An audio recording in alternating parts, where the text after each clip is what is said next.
What is good, guys? It's Rey-Jay back with another video, and in this one I wanted to break down what's going on with the overall market and some very important levels to watch for on Tesla, SPY, Nvda, the QQQ, and Apple. I'm also going to talk about how Apple's affecting the whole market this morning, why it's going to be one of the most important stocks to watch for if you are trying to trade or watch SPY or do anything like that.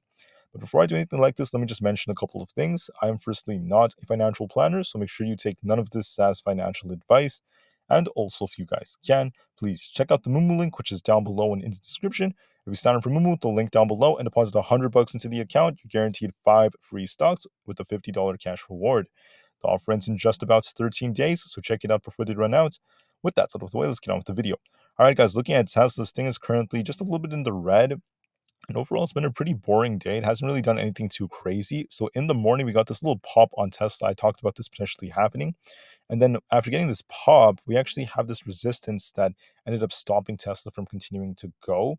So after getting rejected off resistance very close to this 218 area, Tesla just continued to trade sideways. It pretty much just chopped around here for the majority of the day. Then we started to see Tesla sell off, come all the way down to our support almost exactly at this 212 area. Then it came right back up, testing the resistance, and now it's back in this zone right here, kind of chopping around this 215 area. So very sideways day. It hasn't really done anything very range bound. And it's not really like fun to trade stocks like this. You could have traded Tesla off this like drop right here, but I mean, like I said, it's just nothing too crazy like we typically see.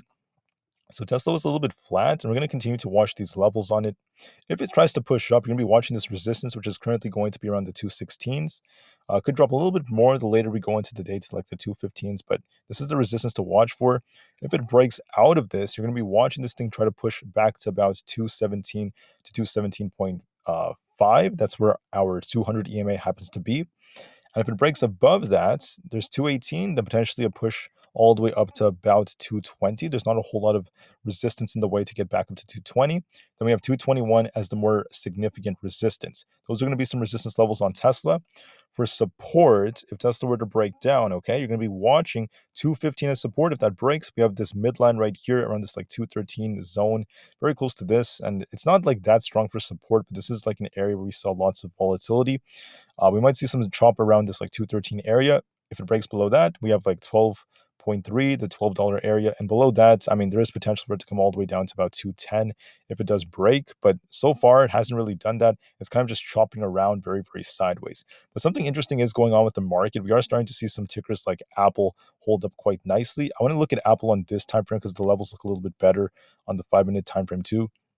So I want to look at Aapl like right here because first off, we have this resistance at about this 174 area, and Apple's been kind of chopping around here, trying to break above this. It did break above it temporarily before coming back down.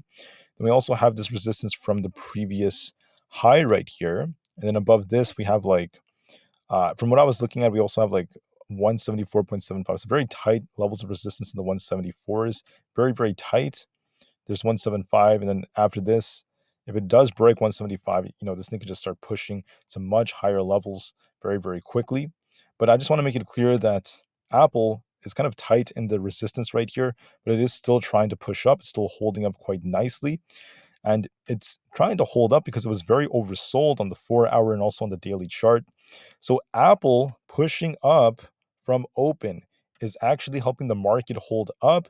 And on top of that, don't forget about SPY and the crazy option chain for today, as it's the third Friday of the month. We have over 1.5 million calls expiring and just under about 2.9 million puts expiring, with max pain at 439.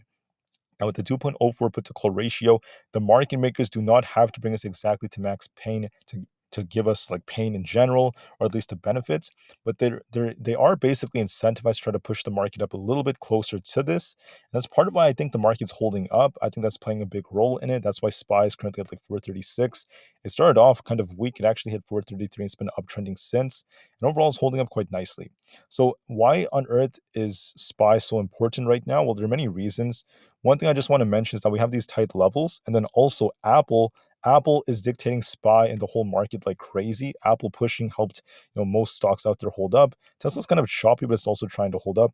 Apple also has support around this like 173.69 area and then 173.5. Very tight, but it's fighting for 174. It wants to hold it. It's fighting and fighting and fighting.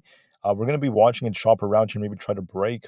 So far, it's holding up, and if it manages to hold up, this is going to help SPY hold up too. If it rejects off 174, it's going to come down to like 173.8, 173.5, 173 flat, right? Lower levels, and if that does end up happening, if this thing drops, that's going to slow the market down, including SPY and Tesla. But for now, it's holding up, so we're going to be watching this range right here in the 174s. For SPY in particular, okay, you're going to be watching resistance at about 436.23. That's very close to our 5-minute 200 EMA. Above that, we have 436.64. And I'm using this chart because they're very, very tight ranges. I want to just display them. I want to display them a lot better. If it breaks 436.5, we have 437. That could be tested technically. Then above that, there's 437.5 historical resistance.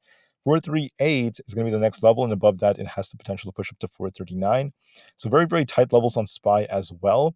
For support, you're going to be watching 435.74. Below that, we have 435.29, 435 flat. And then if it breaks below that, there's a lot of room for it to drop to about 434.7, 434 flat, all the way back down to 431.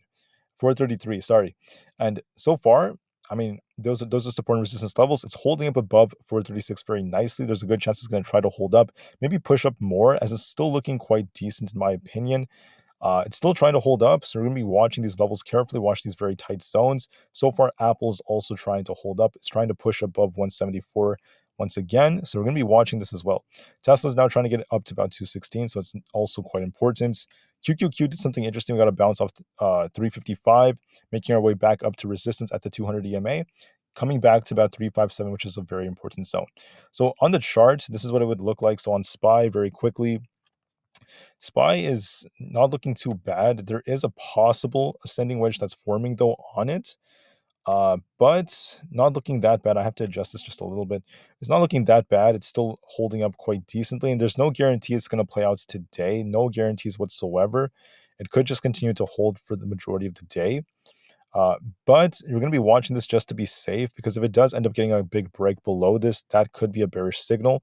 And we're going to be watching the next level of support anyways. But just be aware of this is what SPY is looking like on the current time frame, on the smaller time frame, on the 5-minute. It's just a very small looking trend. It's nothing too significant or crazy. On the triple Q, this thing is interesting. It got a bounce off 355. Very, very nice after filling the gap. We got lots of long wicks as this thing was just testing these levels, and then it started to break to the upside, testing the 200 EMA. It's approaching the next resistance level. So the 357s have some resistance. Above that, we have 358 just about here. 358.5 as well. And above that, we have like 360 as another possibility. So far, the trend is looking like this. Not too bad for it, at least on the smaller time frame. It's still holding up quite decently, so we're going to be watching these levels of chop. It also bounced on previous resistance, which became support around 357. Below that, we have 356.75 and 356 flat. So far, it's holding up, so we're going to be watching for a retest of the 200 EMA to see if we could try to get close to about 358. Just watch the levels carefully and see how it moves from there, and don't forget to pay attention to Apple. Last but not least, with all these stocks that I've talked about, Nvda is going to be the last one I talk about for this video. Nvda, it's holding up quite nicely. It was actually pretty crazy. So I told you guys in the morning we might get this back test of the channel, then a rejection. That is what happened right here. That's what typically happens when we break out of them. We got this like back test and a drop. Then we bounced very close to 416. This is the level I called out if we broke below 420. I had this marked, and it bounced off this quite nicely. You could see as soon as it hit 425, it got a small rejection off the resistance before making its way right back into the channel.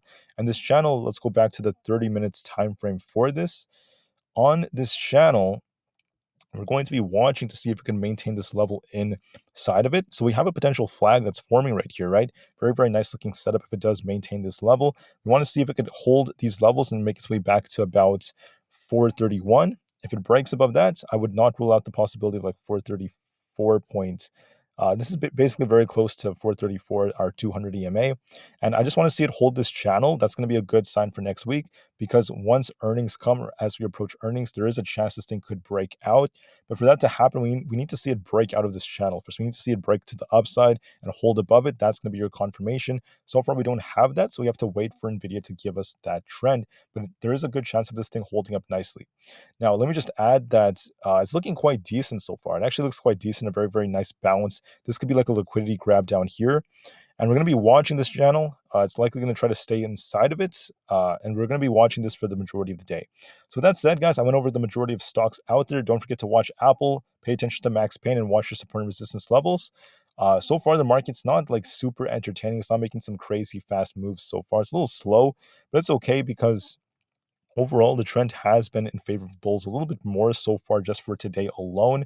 That does not change the fact that on the much like larger time frames, for instance, like the 4 hour, we're still looking like we're on a big downtrend on SPY on the 4 hour time frame. The market could still be bearish, of course, overall, but small moves like this and small bounces like this are still part of these downtrends, and it's completely normal to get a bounce after so much downside for so long.